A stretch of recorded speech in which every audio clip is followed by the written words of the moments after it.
오늘은 사무엘하 16장에서부터 19장까지의 말씀을 통해서 은혜와 진리를 나누겠습니다. 이 말씀들도 지난주에 이어서 다윗의 말년의 삶에 대한 이야기를 기록하고 있습니다. 여기에는 이제 다윗이 압살롬의 군대를 피해서 도피하는 장면에서 5사람이 등장하고 있는데, 그 사람들이 이 시바, 시므이, 압살롬, 아히도벨, 그리고 요압, 이런 사람들이에요. 이런 5사람들의 모습이 여기 자세하게 기록되어 있는데, 그 모습들이 한결같이 하나님을 대적하고 악한 짓을 서슴지 않았습니다. 그런 사람들로 다윗의 주변에 이렇게 포진되어 있었다는 거예요. 참 다윗이 어떤 면에서는 굉장히 불행한 사람이었던 걸 볼 수 있습니다.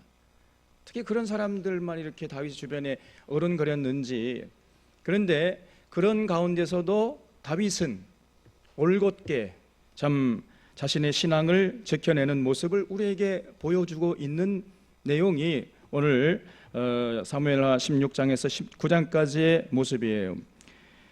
16장 1절을 보겠습니다. 다윗이 마루턱을 조금 지나니 무비보셋의 종 시바가 안장지은 두 나귀에 떡 200개와 건포도 100송이와 여름과일 100개와 포도주 한 가죽 부대를 싣고 다윗을 맞는지라 그랬죠. 여기 보면 이 무비보셋의 종 시바라는 사람이 나옵니다. 이 사람이 문제의 첫 번째 인물이에요. 이 압살롬이 군대를 끌고 예루살렘으로 쳐들어왔잖아요. 지난주에 우리가 살펴봤지 않습니까? 그러니까 다윗이 자기 아들의 칼이 두려워가지고 황급히 이제 도망을 치는데, 얼마나 황급했든지 신발실을 겨를도 없이 그냥 신발도 신지 못하고 맨발로 울면서 머리 풀고 도망쳤다. 우리가 지난주에 살펴봤잖아요.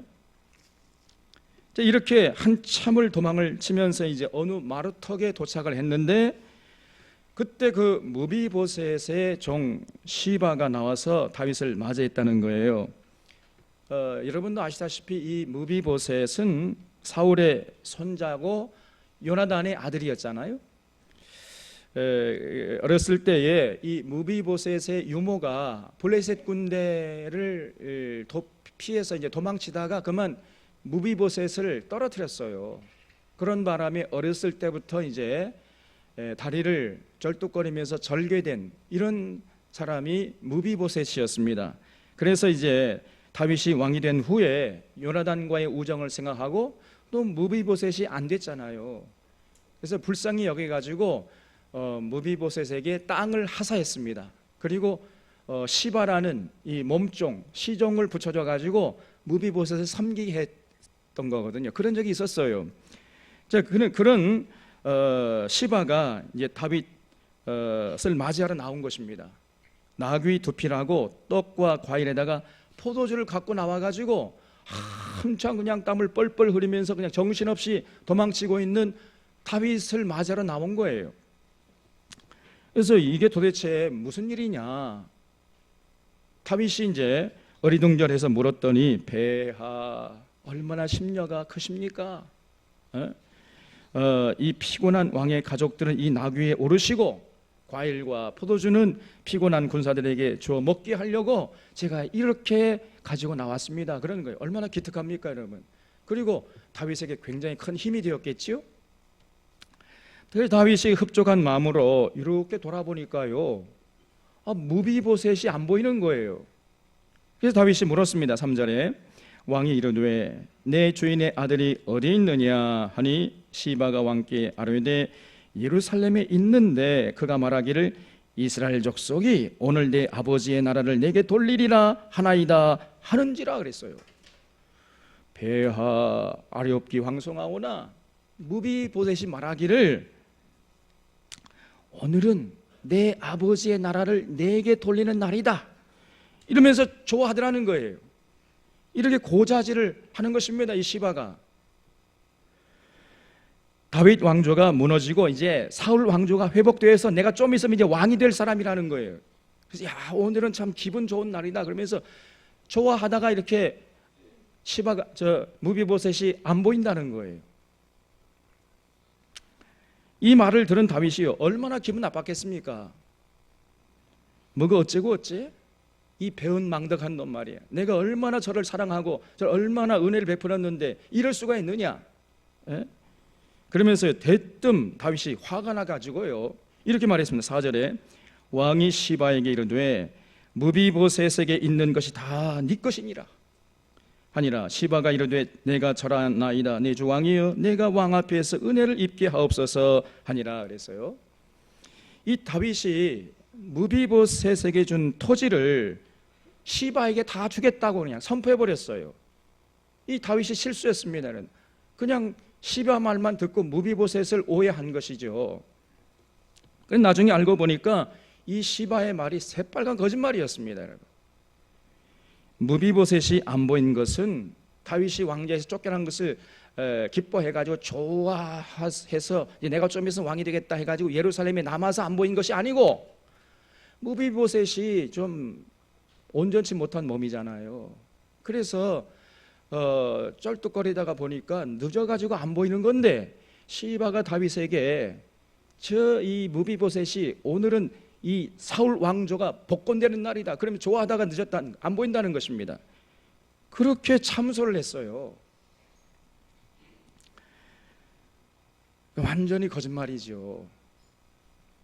나중에 다윗이 압살롬의 쿠데타를 진압하고 이제 다시 예루살렘으로 입성해서 무비보셋을 만납니다. 그때 다윗이 무비보셋에게 기분 나빠가지고 물었어요. 그 묻는 장면이 사무엘하 19장 25절에 나옵니다. 사무엘하 19장 25절에 보면은 예루살렘에 와서 왕을 맞이할 때 왕이 그에게 물어 이르되 무비보셋이여 네가 어찌하여 나와 함께 가지 아니하였더냐. 이렇게 다윗이 시바에게 언짢은 듯이 물었더니요 무비보셋이 26절에 대답하되 네 주 왕이여 왕의 종인 나는 다리를 절므로 내 나귀에 안장을 지워 그 위에 타고 왕과 함께 가려 하였더니 내 종이 누굽니까? 시바. 이 시바 이놈 시바. 내 종이 나를 속이고 종인 나를 내 주 왕께 모함하였나이다. 모함했다는 거예요. 내 주 왕께서는 하나님의 사자와 같으시니 왕의 처분대로 하옵소서. 그냥 무비보셋이 잘됐다 오늘은 내가 왕이 되는 날이다 이렇게 좋아하다가 그 자리에 없었던 것이 아니고 다리를 절다 보니까 걸음이 늦어서 없었을 뿐인데 시바가 다윗에게 거짓말로 모함을 했던 것입니다. 이런 악한 사람이 있어요. 여러분. 뭐 이런 사람이 다 있습니까? 이 시바 정말 나쁜 놈이에요.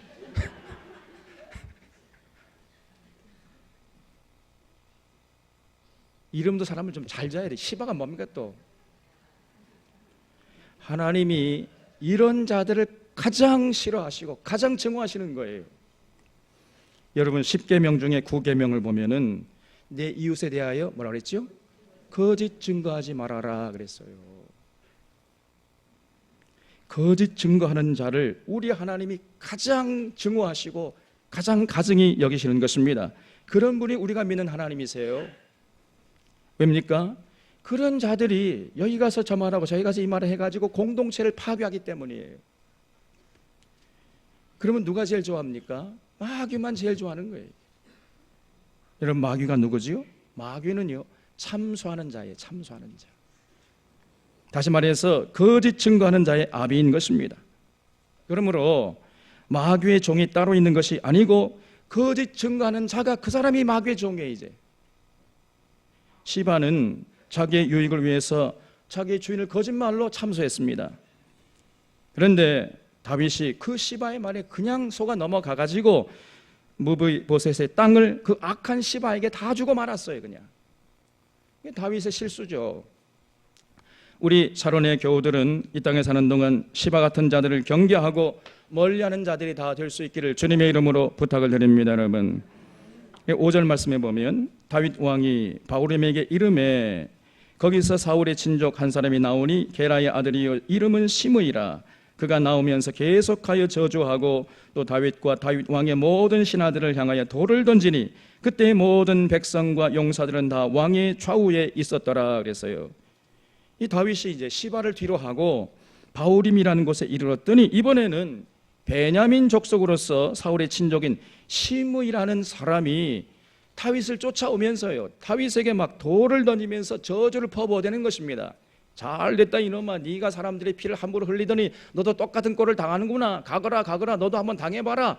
그러면서 자꾸 다윗의 뒤를 쫓아오며 죄를 뿌리면서 다윗을 저주하는 거예요.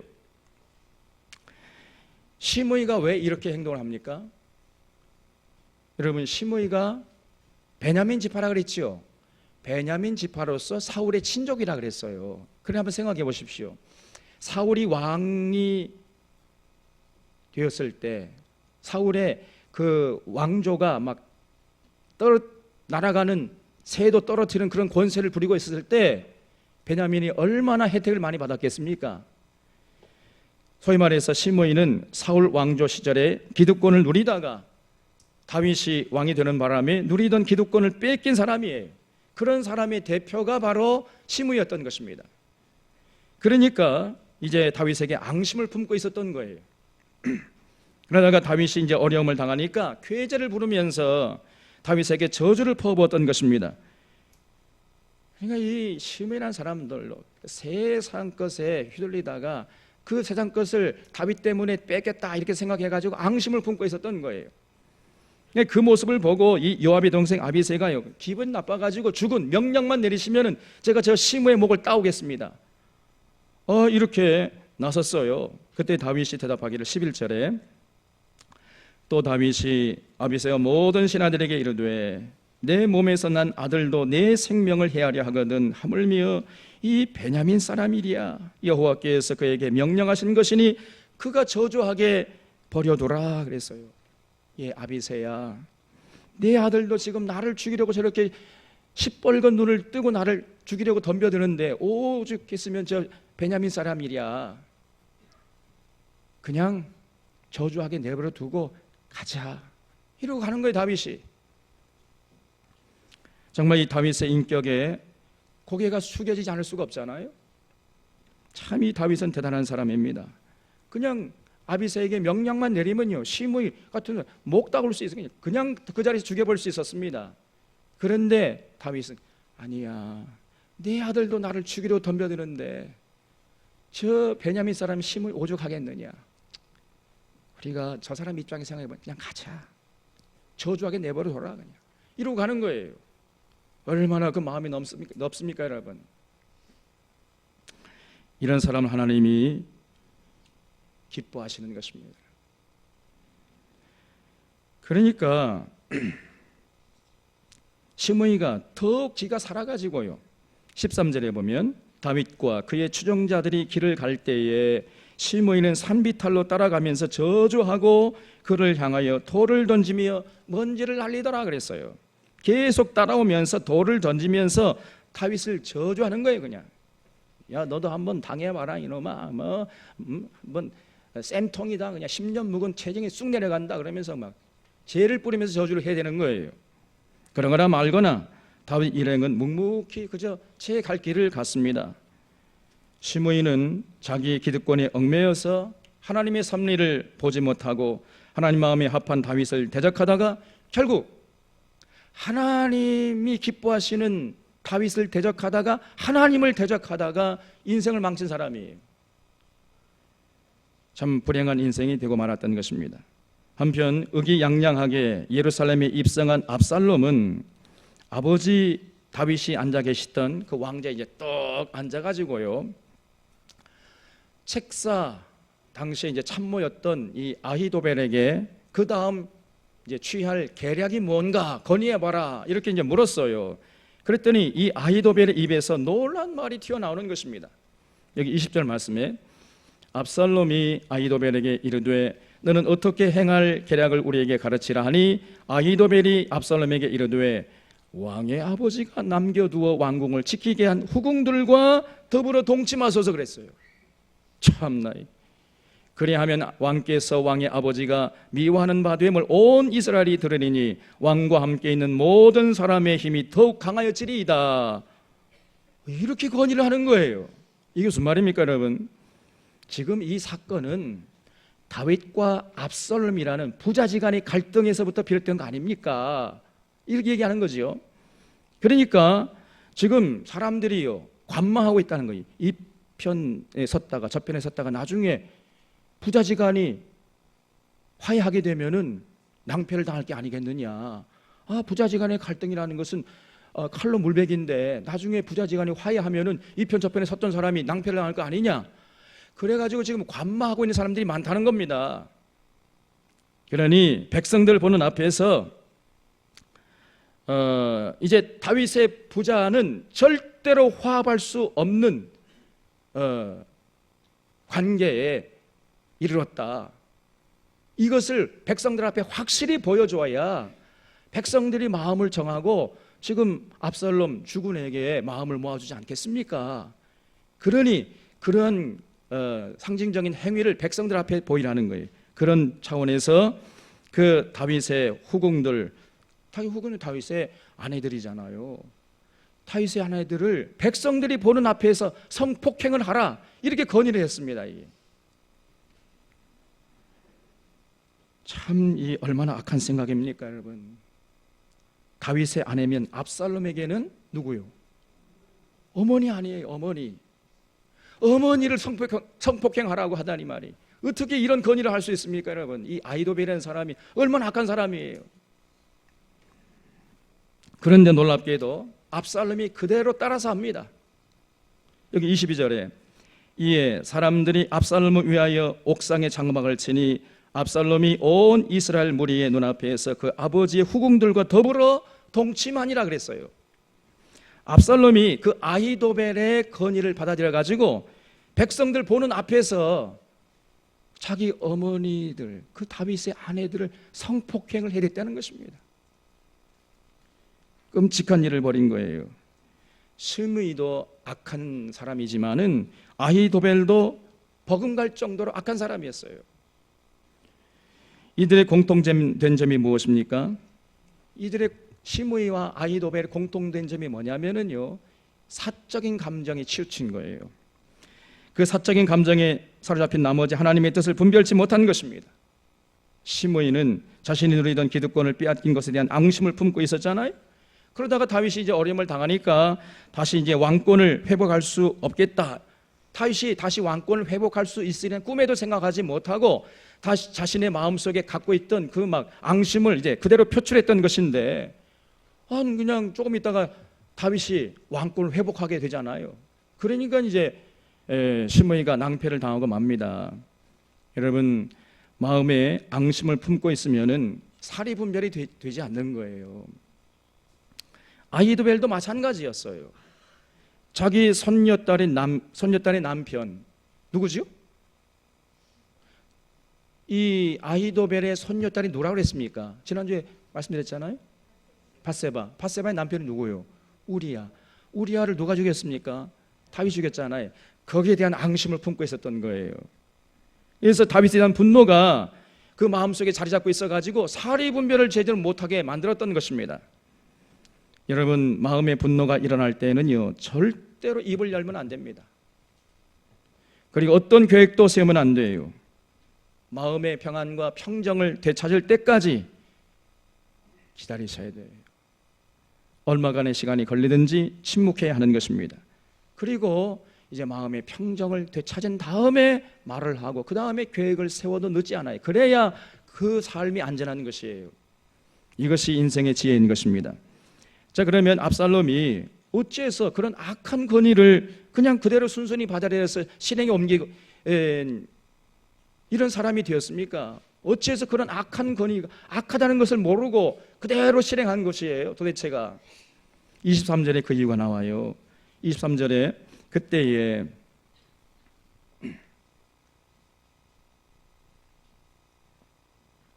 아히도벨이 베푸는 계략은 사람이 하나님께 물어서 받은 말씀과 같은 것이라. 아히도벨의 모든 계략은 다윗에게나 압살롬에게나 그와 같이 여겼더라.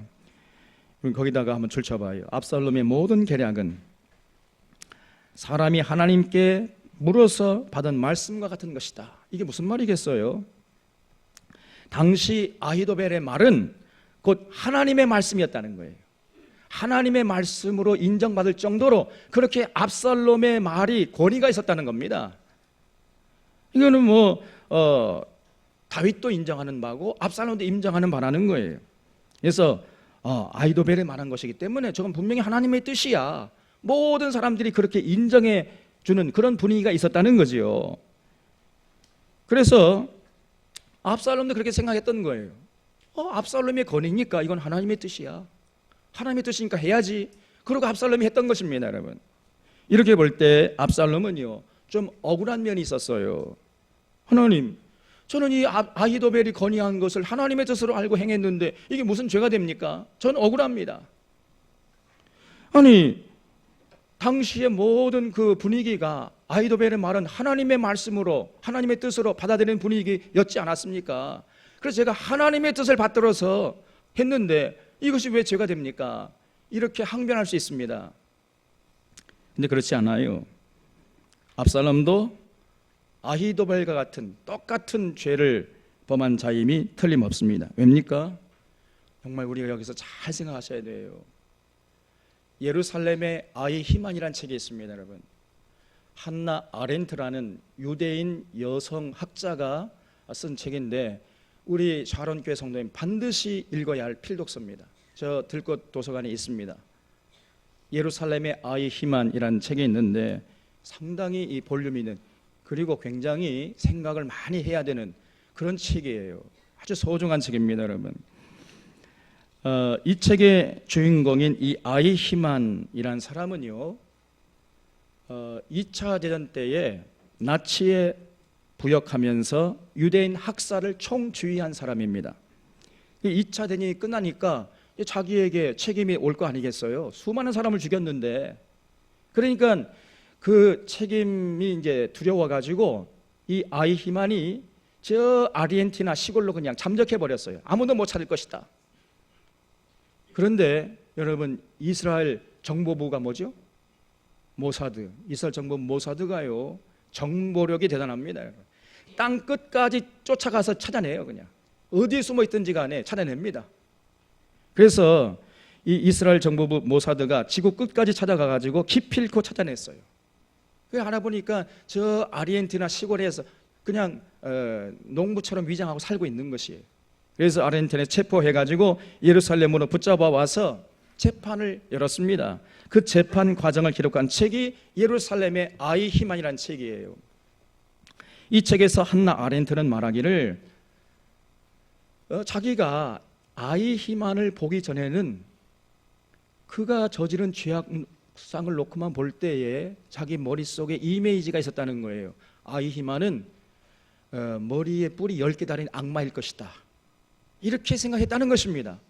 그런데 정작 그 예루살렘에서 재판을 받고 있는 아히히만을 보니까 놀랍게도요, 머리에 뿔이 달린 악마가 아니고 마치 동네 시골의 옆집에 살고 있는 그냥 친절하고 순박하고 푸근한 옆집 동네 아저씨 같은 인상이더라는 거예요.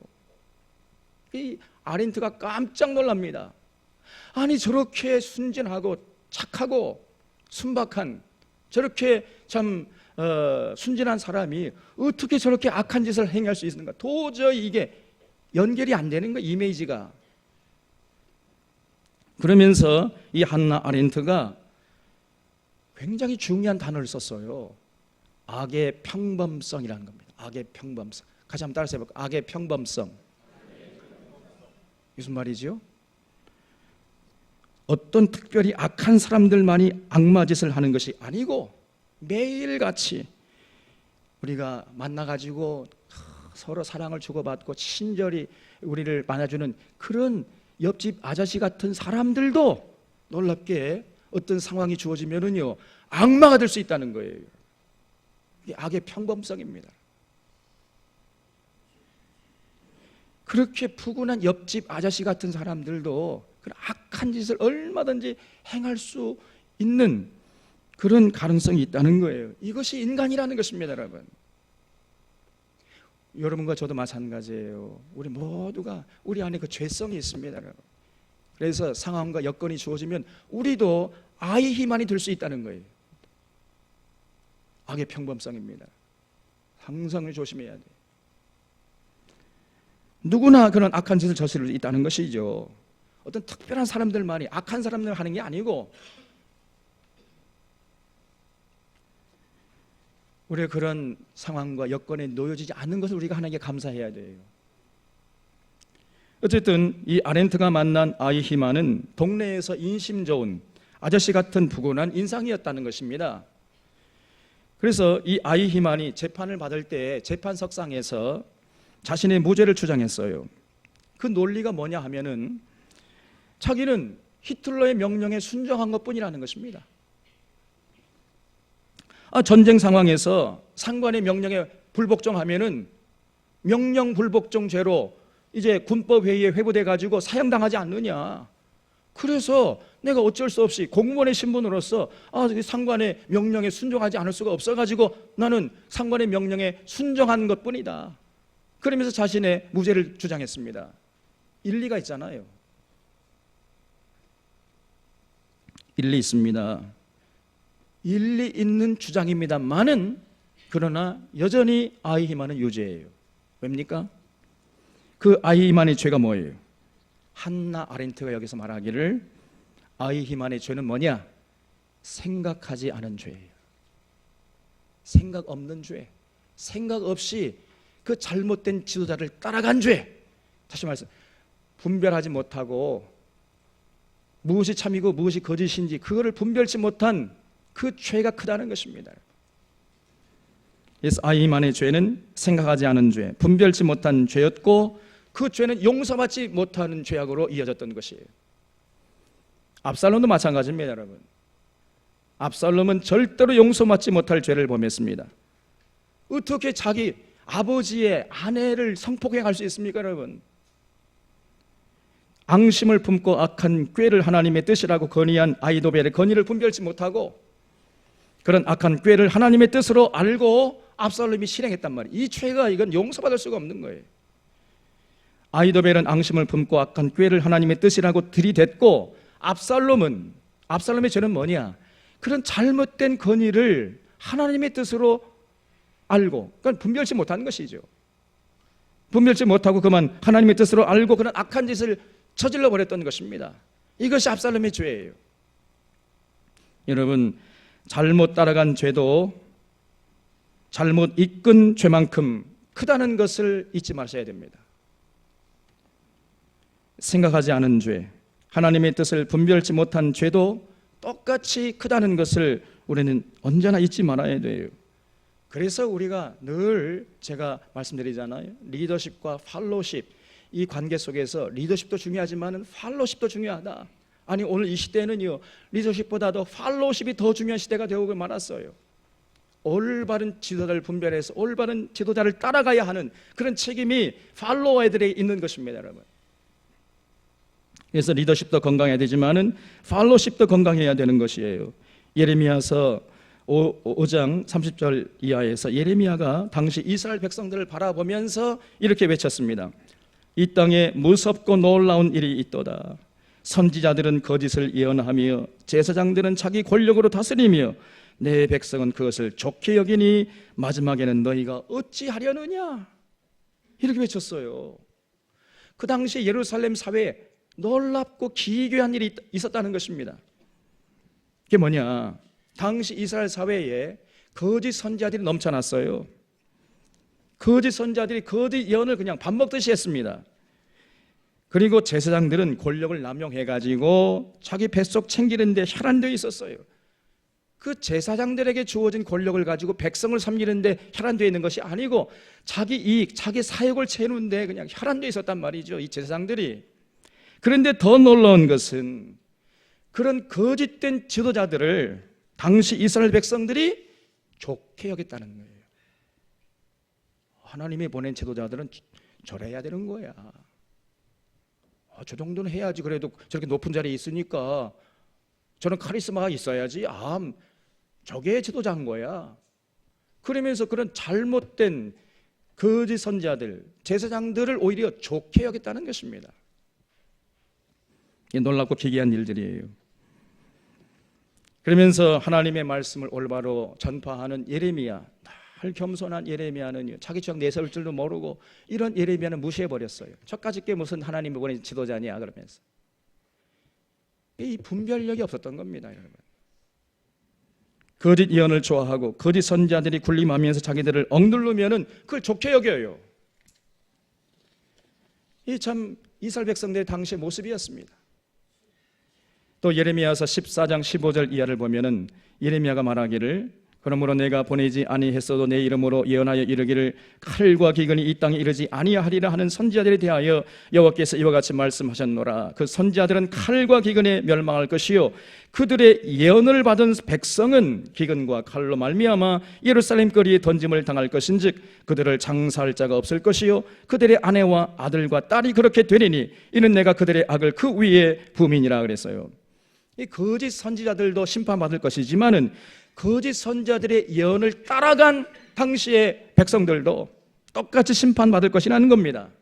전부 기근과 칼에 죽임을 당할 것이라 그랬어요. 결국은 예레미야 예언대로 이스라엘 백성들은 거짓 선지자들의 말에 휘둘리다가 나라가 망하고 그저 간신히 살아남은 자들은 후에 또 거짓 선지자들의 말에 휘둘리다가 결국 애굽으로 내려가서 애굽에서 놀랍게도요 바벨론 군대에 칼에 맞아 죽어버려요. 이게 거짓 선지자들의 말을 따라간 이스라엘 백성들의 최후의 모습입니다. 성경이 이걸 가감없이 기록하고 있어요. 병든 리더십도 문제지만은 병든 팔로십도 문제인 것입니다. 신약 성경에서도 예수 그리스도의 십자가의 은혜와 보혈로 구원받은 성도들에게 필요한 것이 무엇인가? 로마서 12장 1절에서 바울 사도가 말하기를 그러므로 형제들아 하나님의 모든 자비하심으로 너희를 권하노니 너희 몸을 하나님이 기뻐하시는 거룩한 산 제물로 드려라. 이는 너희가 드릴 영적 예배니라. 너희는 이 세대를 본받지 말고 오직 마음을 새롭게 함으로 변화를 받아 하나님의 선하시고 기뻐하시고 온전하신 뜻이 무엇인지 분별하도록 하라 그랬어요. 예수 그리스도의 십자가의 은혜와 그 놀라운 사랑으로 구원받은 성도들이 이제 그들에게 필요한 것이 무엇이냐? 이 시대를 분별할 수 있는 분별력이라는 거예요.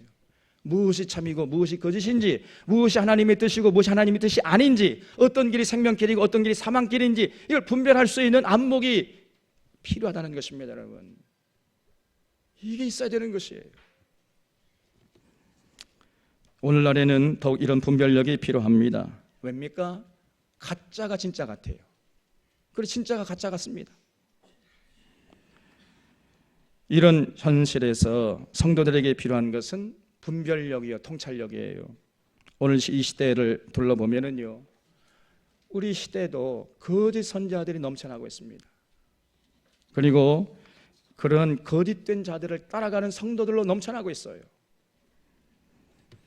은혜 받아서는 안 되는 곳에 가가지고 은혜 받았다고 그러면서 하나님 은혜 주시지도 않았는데 자기 스스로 은혜 받았다고 착각하는 사람들이 많다니까요. 그리고 그런 모습을 보고 그런 거짓 선지자 싫다고 교회를 떠나는 이런 성도들도 많습니다. 그러다가 이제 심지어는 신천지나 안성홍 증인 같은 이런 사악한 집단, 이단 집단에 빠지는 이런 사람들이 많아요. 거짓된 지도자를 따라가는 것도 잘못이고 신천지나 안성홍 증인 같은 거짓된 자들의 말에 미혹되는 것도 잘못입니다, 여러분. 오늘날 우리 주변에는 곳곳에 성도들을 죽음의 늪으로 끌고 가려는 무서운 세력들이 진을 치고 있다는 것을 우리는 직시해야 돼요. 그렇기 때문에 오늘 우리에게 필요한 것은 아주 예리한 분별력과 통찰력인 것입니다. 참과 거짓을 분별하는 지혜와 안목이 여러분과 저에게 필요한 것이에요. 이제 그러려면 어떻게 됩니까? 우리가 깊이 생각해야 돼요. 생각을 깊이 해야 됩니다, 여러분. 쉽게 남의 말 듣고 따라가다는 낭패를 당할 수 있어요. 생각 없는 죄가 큰 죄라 그랬지요. 스스로 온 인격을 다해서 생각하고 판단하고 확인하고 그리고 또 선택해야 하고 그 책임은 자기가 져야 하는 것입니다. 이것이 인생이에요, 여러분. 꼭 기억하셔야 됩니다. 그러므로 이제 예수님의 은혜로 구원받은 성도들은 어쩔 수 없이 하나님 사랑하고 하나님의 말씀을 귀담아 들으려고 해야 하는 것이에요. 그래야 우리가 참과 거짓을 분별할 수 있는 분별력을 소유할 수 있기 때문입니다. 성경을 일부분만 들으려 해서는 안 돼요. 내가 좋아하는 구절만 취사 선택해서 들으려 해서도 안 됩니다. 성경 66권 전체를 통해서 계시하시는 하나님을 전체적으로 또 인격적으로 만나려고 하는 데에 여러분의 신앙 열정을 불태워야 됩니다. 그래서 그 하나님 말씀 앞에 내 생각 내려놔야 돼. 내 계획 내려놓고 내 습관 내려놓고 내 전통 다 내려놓고 하나님 말씀하시옵소서 종이 듣겠나이다. 이런 자세로 쫑긋 귀를 세우고 성경을 통전적으로 배워서 하려고 하는 이런 모습을 우리가 이 세상 하직하는 날까지 멈추지 말아야 돼요. 우리의 호흡이 끊어지는 그 순간까지 멈추지 말아야 됩니다, 여러분. 여기에 우리의 살 길이 있는 것이에요. 그리고 그것이 진짜 지혜고 그것이 바로 솔로몬이 누렸던 지혜인 것입니다, 여러분. 그 솔로몬의 지혜가 다른 말이 아니에요. 히브리 말로 말하면 레브 쇼메아라고 그랬죠. 레브 쇼메아. 이 레브 쇼메아가 뭐냐? 듣고자 하는 마음이, 들으려고 하는 자세, 그게 지혜예요. 레브 쇼메아. 이게 솔로몬에게서 볼 수 있는 자세였던 것입니다. 솔로몬은요, 들으려고 그랬어요. 다 하나님 말씀하시옵소서, 종이 듣겠나이다. 이런 자세를 유지했거든요, 젊은 날에. 이제 나중에 늙어서는 그렇지 않았습니다만은 이 솔로몬이 지혜로울 때는요, 언제나 그 마음을 하나님께 향해 가지고 하나님 말씀하시옵소서.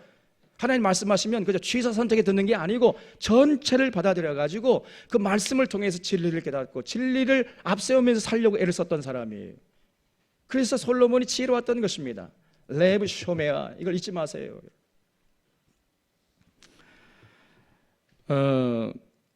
우리 샤론의 성도들이 오늘 이 시대에 참으로 지혜로운 자들이 다 되시기를 주님의 이름으로 축원합니다. 자, 이제 17장으로 넘어가면은 이 압살롬이 예루살렘에 당당하게 입성해서 자기 아버지 보좌에 앉아가지고 휘하 장군들을 불러 모아놓고 또 이제 전략 회의를 했어요. 그때 아히도벨이 또 이제 건의를 하는 겁니다. 폐하, 한시가 급하오니 빨리 다윗의 뒤를 쫓아가서 다윗을 죽여가지고 후환을 없애야 됩니다. 이러고 있을 때가 아닙니다. 이렇게 건의했어요. 그런데 또 다른 책사였던 다윗이 이제 위장천양을 해가지고 남겨둔 후세라는 사람이 있었어요. 이 후세가 정반대로 건의했습니다. 폐하, 지금 다윗의 뒤를 쫓아갔다가는 우리는 반드시 낭패를 당하고 말 것입니다. 다윗이 누굽니까? 산전수전 공중전까지 다 겪은 백정노장 아닙니까? 그리고 저 대한민국에 하면요, 대한민국에는 속담이 있대요. 고양이가 쥐를 쫓을 때 길을 열어놓고 쫓는다, 그런 속담이 있다는 것입니다. 그래서 일단 피곤한 군사들을 쉬게 한 다음에 전열을 정비하고 그 다음에 뒤를 쫓아가도 늦지 않을 줄로 아뢰옵나이다. 통촉하여 주시옵소서. 폐하, 이렇게 건의를 했어요. 그러니까 이 아히도벨과 후세의 건의가 완전히 정반대였죠. 아히도벨은요, 선공격 후 정비라고 한다면 후세는 선정비 후 공격이었어요. 근데 그때 압살롬이 딱 들어보더니요, 이번에는 아히도벨의 건의를 마땅하게 생각하고 후세의 건의를 좋게 여겼던 것입니다. 아, 이번에는 아히도벨 그거 아니야. 이번엔 틀렸어. 역시 후세야, 후세. 그러면서 후세의 건의를 채택했던 것입니다. 그러면서 이제 군사들에게 휴식을 주고 떡과 고기를 나눠줬어요. 만약 그때 압살롬이 아히도벨의 건의를 채택했더라면 다윗은 죽은 목숨이었습니다. 이것도 하나님의 은혜고 하나님의 섭리 가운데 된 얘기는 했지만은 그야말로 위기 일발이었어요. 자, 이렇게 되니까 아히도벨이 스스로 생각했습니다. 아이고, 이제 우리 끝났구나 이거. 체념을 하고 자기 집에 내려가서 그냥 자기 집을 정리하고요, 목매달아 죽어버렸습니다. 아히도벨이. 이 17장 23절 말씀에 아히도벨이 자기 계략이 시행되지 못함을 보고 나귀의 안장을 지우고 일어나 고향으로 돌아가 자기 집에 이르러 집을 정리하고 스스로 목매어 죽음에 그의 조상의 묘에 장사되니라 그랬습니다. 결국 아히도벨도 다윗에 대한 앙심으로 잘못된 생각을 가지고 그 잘못된 생각에 휘둘리다가 하나님을 대적하는 사람이 되고 결국은 비참하게 죽고 말았습니다. 여러분, 우리가 이런 것들을 반면교사로 삼으라고 성경이 기록되어서 우리 손에 들려진 것입니다. 자, 이렇게 해서 이제 드디어 이제 압살롬 군대와 다윗의 군대가 일전을 치러야 되는 디데이가 된 거예요. 그 디데이 날 아침에 다윗이 출정하는 군대를 불러 세워놓고는 일장 연설을 했던 것이에요. 그 핵심이 뭐냐면은, 여러분, 그래도 내 아들 아닙니까? 그러니 장군들 절대로 압살롬을 죽이지 말고 사로잡아서 생포해서 잡아오십시오. 이렇게 부탁을 하고 이제 군사를 내보냈어요. 여러분, 이것이 아버지의 마음이에요. 자식은 아버지를 죽이려고 눈을 뻘겋게 뜨고 덤비지만은 그런 상황 속에서도 아버지는 그 아들의 안위를 걱정하는 것입니다. 여러분, 이게 부모 심정 아닙니까? 여러분,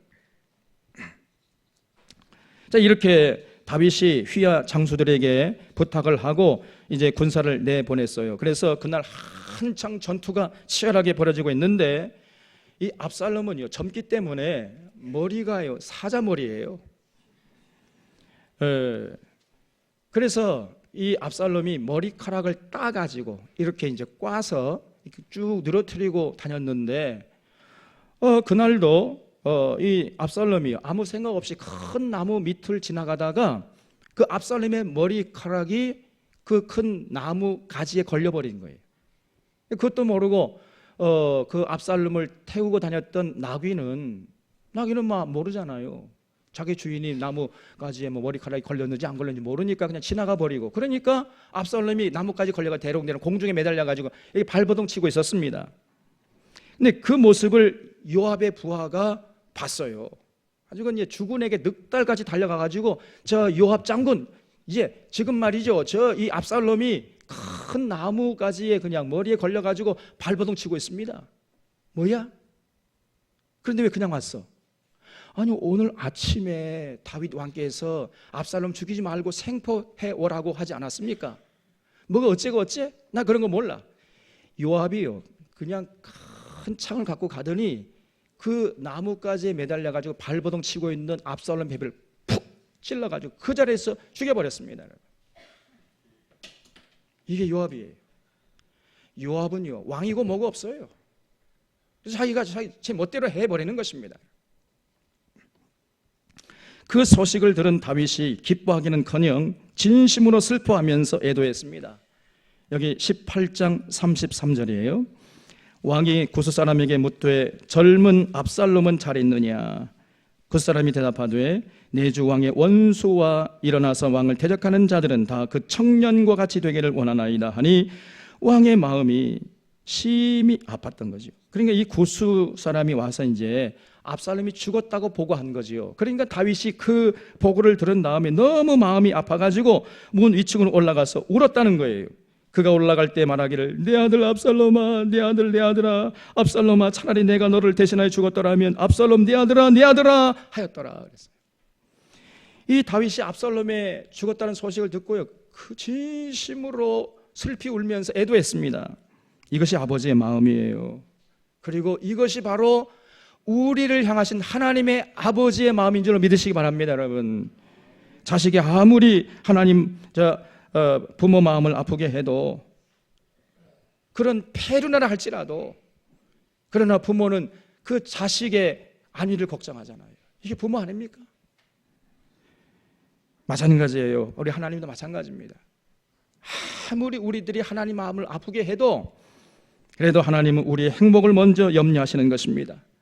이런 분이 우리가 믿는 여호와 하나님이세요. 이걸 우리가 잊지 말아야 돼요. 그래서 철이든 자식은 이제 부모님의 은혜와 사랑을 잊지 않잖아요. 어렸을 때는 몰랐지만 철이 들다 보니까 부모님이 이렇게 불효자식인 나를 그래도 사랑하시고 그래도 염려해 주셨구나, 그 너무 감사해가지고 그냥 때만 되면은 그냥 부모님의 은혜를 갚으려고 애를 쓰는 것입니다. 철이 들었어. 이제 마찬가지입니다. 성숙한 성도는 이제 하나님의 마음을 헤아리려고 하고, 하나님께 뭘 바라기 전에 내가 하나님을 기쁘시게 하기 위해서 뭘 할 것인가, 이걸 먼저 생각하는 거예요. 이게 철든 성도의 모습입니다. 자, 이렇게 다윗이 압살롬의 죽음을 놓고 애도하니까요, 군사들이 이제 전쟁에서 승리하고 돌아왔잖아요. 그러면서도 불구하고 숙연해 마치 폐장병처럼 그냥 죄진 사람처럼 이러고 돌아왔어요. 그러니까 그 모습을 보고 요압이 또 화가 이만큼 나가지고요, 당장에 이제 다윗에게 달려갔습니다. 아니 폐하, 가만 보니까 폐하께서는 우리가 죽고 압살롬이 살았더라면은 좋아하셨을 것 같습니다. 지금 당장 울음을 그치지 않으면은 내일 아침 이맘때쯤에 폐하 곁에는 단 한 사람도 남아 있지 않은 줄 아시오. 샹. 이렇게 나오는 거예요. 그러면서 다윗을 울지도 못하게 만들어요. 다윗의 마음을 전혀 헤아리지 않는 것입니다. 그냥 자기가 왕이에요. 그냥. 요압은 다윗의 지근거리에 있었지만은 다윗의 마음을 헤아리려 하지 않았습니다. 군대 장관의 힘을 가지고 무인격으로 행동을 해버려요. 왕이고 뭐고 없습니다. 그래서 다윗은 요압 때문에 너무나 힘이 들었어요. 그래서 나중에 다윗이 자기 후계자가 된 솔로몬에게, 얘야, 네가 왕이 되거든 요압을 제거해라, 이렇게 명령을 하고 죽습니다. 흰 머리카락으로 음부에 내려가지 않도록 해라. 그런 말이 무슨 말이에요? 죽이라는 거예요. 나는 요압을 잘 관리할 수 있는 능력이 있지만 너는 약관이기 때문에 안 돼. 그래서 요압을 제거하라고 명령을 하고 죽어요, 다윗이. 자, 이제 다윗이 이렇게 압살롬의 쿠데타를 진압하고 예루살렘 성으로 귀환하게 되니까 이제 난처해진 사람이 있었죠. 그 사람이 누굽니까? 시므이가 이제 큰일 난 거예요. 이제 시므이가요, 다윗이 왕권을 회복할 줄 꿈에도 생각하지 못했거든요. 근데 갑자기 왕권을 회복, 예루살렘 성으로 다시 법무도 당당하게 들어오니까 이제 시므이가 완전히 이제 큰일 난 거예요. 그래서 이제 다윗 앞에 나가서 해픈 웃음을 흘리는 겁니다. 헤헤헤, 폐하. 일전에 제가 말씀드린 거 괴름치 마시옵소서. 그때는 제가 정신이 어디 나갔었습니다. 딱 무릎을 꿇어요. 근데 그 시므의 말은 진심이 아니었습니다. 그야말로 악어의 눈물이었어요. 어떻게 그걸 알 수 있느냐?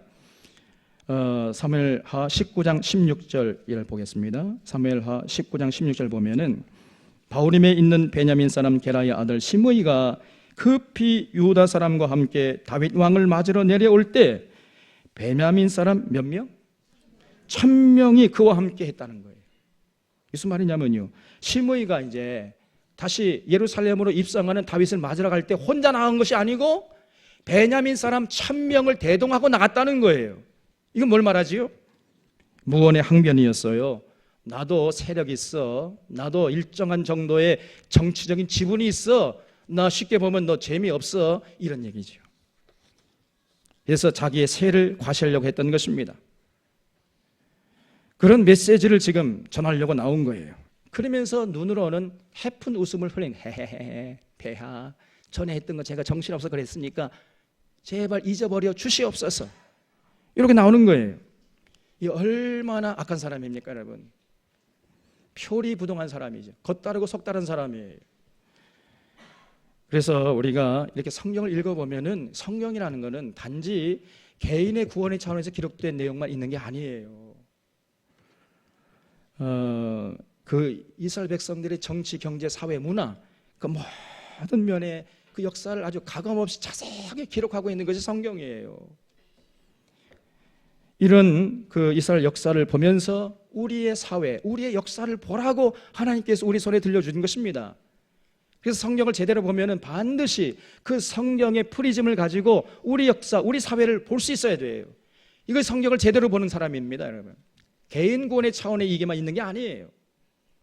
이걸 우리 사랑하는 찬원의 성도님들은 절대로 잊지 않을 수 있기를 주님의 이름으로 부탁을 드립니다.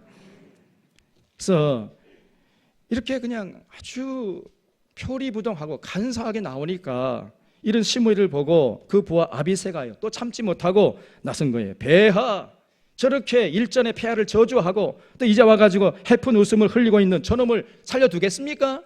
저는 도저히 못 참겠습니다. 명령만 내리시면 제가 저 목을 따오겠습니다. 그러니까요, 다윗이요, 뭐라 하냐, 냅두어. 그냥 가자. 이렇게 나오는 거예요. 또 그러면서 이제 시므이를 불러가지고 내가 너를 용서한다. 네가 네 집에 가서 마음 놓고 살아라. 용서하고 그냥 돌려보냈어요. 죽이지 않았습니다. 이것이 다윗이었어요. 다윗의 마음이 얼마나 넓은지 모릅니다, 여러분. 다윗의 주변에는 악하고 타락한 사람들이 질비했습니다. 그러나 다윗은 그런 사람들 틈바구니 속에서도 자신의 정체성을 딱 올곧게 지켜나가면서 하나님의 뜻을 받들려고 하는 그런 모습을 추워도 잃지 않았던 사람이, 이 사람이 다윗이에요. 여러분, 돌아보면요, 세상에는 두 종류의 사람들이 있습니다. 가인 같은 사람들이 있는가 하면 아벨 같은 사람들이 있어요. 가인의 라인에 서 있는 사람이 있는가 하면 아벨의 라인에 서 있는 사람이 있는 것이에요. 가인 같은 사람들, 가인의 라인들은요, 표리부동하는 사람들입니다. 자신의 이익에 따라서, 상황에 따라서 자신의 입장을 그냥 확확 바꾸는 사람들이에요. 그러나 아벨 같은 사람들은 자신의 이익과 상황에 상관없이 끝까지 진리를 추구하고 진리 따라 행동하고 판단하는 사람이에요. 진리를 따라오자 하는 사람들인 것입니다. 이 시바, 시므이, 아히도벨, 압살롬, 요압, 이런 사람들은 전부 다 가인 같은 사람들, 가인의 라인에 서 있는 사람들이었어요. 하나님은 이런 사람들을 눈길 하나 주지 않습니다. 그런 분위기가 있는 하나님이세요. 우리 하나님의 마음은 어디 쏠리느냐? 그 아벨 같은 사람, 다윗 같은 삶을 살아가는 이런 사람들, 어렵고 힘들지만 결코 자신의 그 입장을 상황과 환경에 따라서 변치 않는 그런 올곧은 삶을 살아가는 이런 사람들을 하나님이 기뻐하시고 좋아하시고, 그런 사람이 하나님이 되어주시는 분, 우리가 믿는 여호와 하나님이신 줄 믿으시기 바랍니다. 여러분, 우리가 믿는 하나님은요, 우리의 종교적인 행위에서 우리의 믿음을 찾으시는 것이 아니고 우리의 삶의 행위에서 우리의 믿음을 찾으시는 분이라는 것을 잊지 마세요. 종교적인 행위는 과정입니다. 종교적인 행위에 의해서 우리 하나님 좌지우지는 게 아니고, 얼마나 예배 많이 드렸느냐, 자주 드렸느냐, 기도 많이 했느냐, 헌금 많이 했느냐, 이거에 의해서 좌지우지 되시는 분이 아니고, 우리의 삶의 현장에 나가서 얼마나 하나님의 뜻을 받들어서 참을 따라서 살았느냐, 이걸 보시면서 우리의 믿음을 보시는, 측량하시는 분이 우리가 믿는 여호와 하나님이신 것입니다. 이런 하나님을 두려워하면서, 그 하나님을 사랑하고 신뢰하면서 이 어지러운 세상 끝까지 승리할 수 있기를 주님의 이름으로 축원합니다. 기도하겠습니다. 참 고마우신 하나님 아버지, 오늘도 이렇게 귀하신 말씀을 통해 우리가 믿는 하나님께서 어떤 분이신지를 알게 하시오니 감사합니다. 어지러운 세상 산날 동안까지 오직 다윗처럼 하나님 마음에 합한 삶을 살아가는 저희들 되게 하여 주시옵소서. 가인의 라인에 서 있는 사람들이 질비한 가운데서 우리 사랑하는 전원의 성도님들은 모두가 다 참으로 아벨의 라인에 서서 하나님의 뜻을 받들고 하나님의 뜻을 위해서 헌신하는 아름다운 성도들, 아름다운 삶을 살아갈 수 있도록 역사하여 주시옵소서. 모든 것 감사하옵고 예수님의 이름으로 기도하옵나이다. 아멘.